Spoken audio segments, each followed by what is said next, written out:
अगर अपने कर्तव्य का पालन करोगे तो दुख तुम्हें छू नहीं सकता। ये सामने वाले हमारे पिता हैं, माता हैं, हम इनकी सेवा करते हैं, ये हमें गाली बकते हैं, हमारी निंदा करते हैं और ये अधर्माचरण करते हैं, ये उनका कर्तव्य है। इस समय मेरा क्या कर्तव्य होगा कि ऐसे माता पिता के साथ हम कैसा बर्ताव करें? संतों से पूछो, शास्त्रों में पढ़ो, आपको पता चल जाएगा। अपने कर्तव्य में स्थित रहो और सुख दुख लाभ हानि जय पराजय की तरफ देखो मत। तो मिलेगा क्या? बोले समता। समता का स्वरूप क्या है? श्री भगवान। अगर ऐसा नहीं किया तो क्या मिलेगा? विषमता।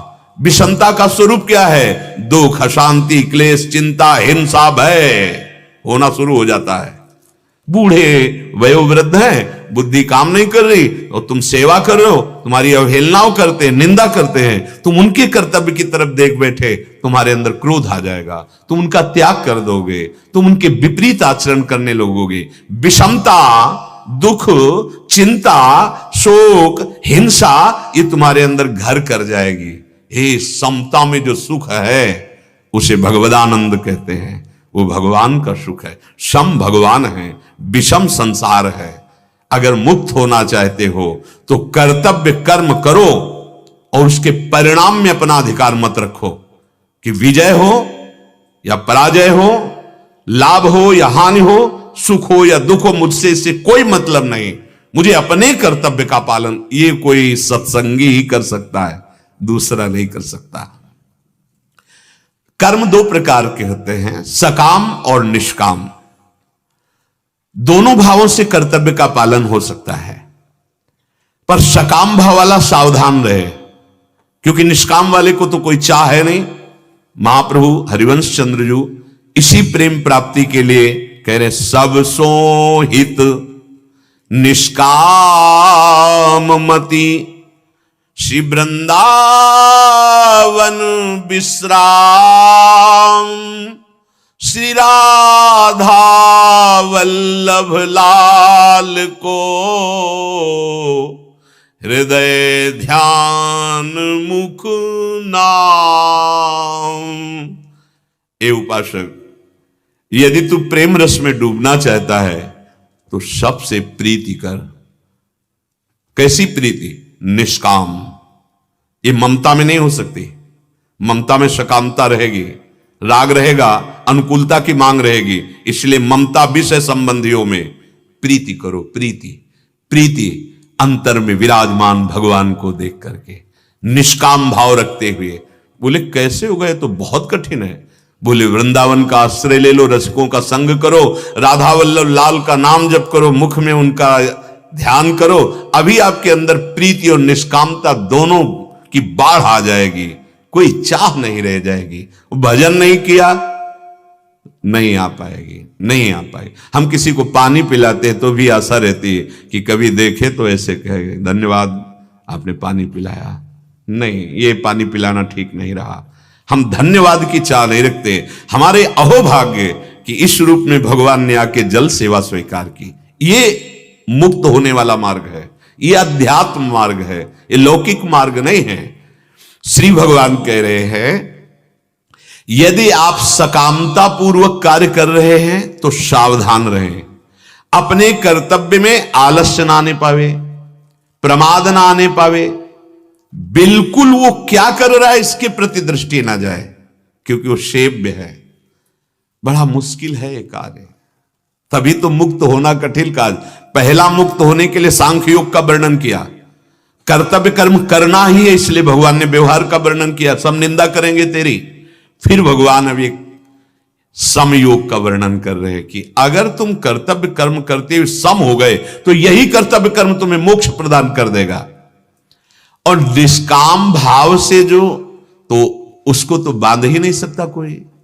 वो तो तत्परता पूर्वक करता ही है कि हमें आपसे कोई मतलब नहीं, आप हमारे प्रति कैसा व्यवहार करते कोई नहीं। जैसे कोई पागलों के अस्पताल में होता है तो वो आशा नहीं करता कि मरीज उसके साथ अच्छा व्यवहार करेगा, वो पागल है। वो अपने कर्तव्य को देखता है कि मैं एक डॉक्टर हूं, मेरा कर्तव्य है इस विक्षिप्त को, इस पागल को स्वस्थ करना, इसको सुख पहुंचाना।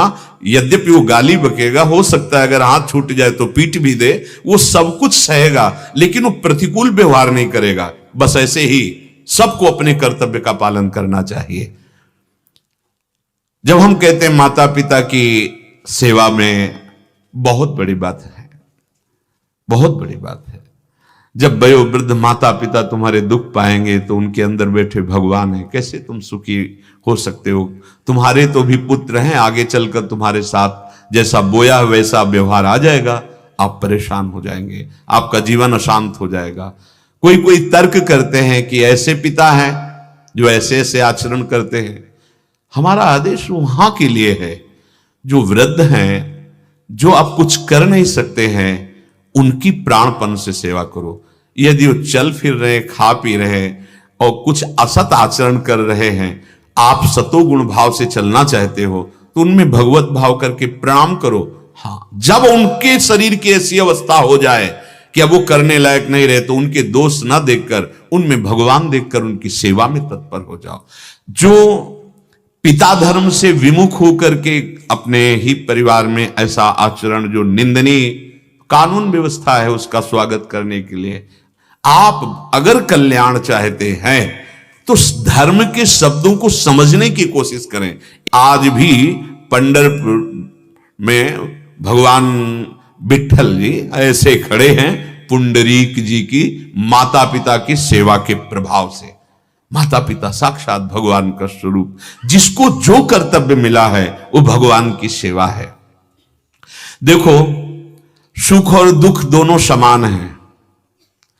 सुख आता है तो अच्छा लगता है, जाता है तो बुरा लगता है।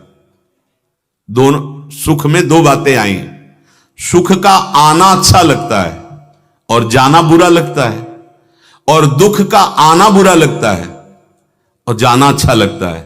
तो दोनों में अच्छा बुरा तो है ही ना। एक आने में अच्छा लगता है और जाने में बुरा लगता है, उसे सुख कहते हैं, और एक आने में बुरा लगता है और जाने में अच्छा लगता है, उसे दुख कहते हैं। दोनों विनाशी, उनकी सत्ता ही नहीं है। इसलिए आगमा पाइनो अनित्यास्ता स्थिति क्षस्व भारत, सह जावे थोड़ी देर के लिए है। इनमें विचलित मत हो, तुम मन उसमें लगाते हो इसलिए विचलित हो जाते हो। श्री भगवान कह रहे हैं, तेरे किसी भी कर्म में सुख के लोभ से प्रवृत्ति ना हो और दुख के भय से निवृत्ति ना हो। अरे नहीं, इसमें तो बड़ा दुख है, हम नहीं, कर्तव्य कर्म है, नहीं करेंगे।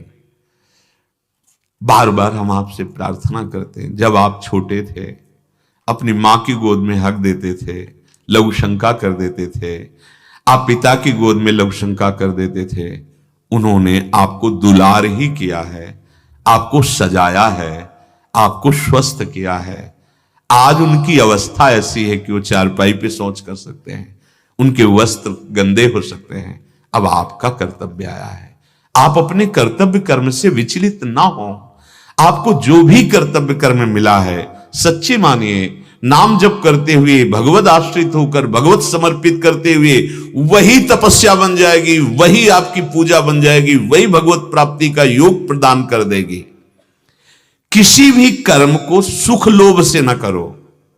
प्रायः हर व्यक्ति सुख की लालसा से ही कर्म करता है और प्राप्त होता है उसे दुख। किसी भी प्राप्त कर्तव्य को दुख की भावना से मत त्यागो कि इसमें तो बड़ा दुख है, बड़ी समस्या है। माता पिता को अनाथालय भेज देते हैं या वृद्धाश्रम, और या फिर दोनों बहू और दूल्हा मिलकर विचार किए घर से निकाल देते हैं। बड़ा विचित्र।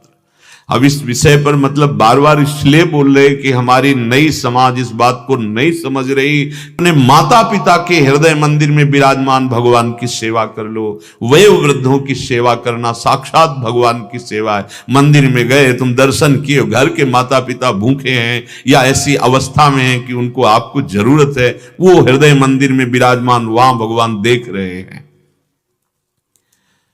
नैवम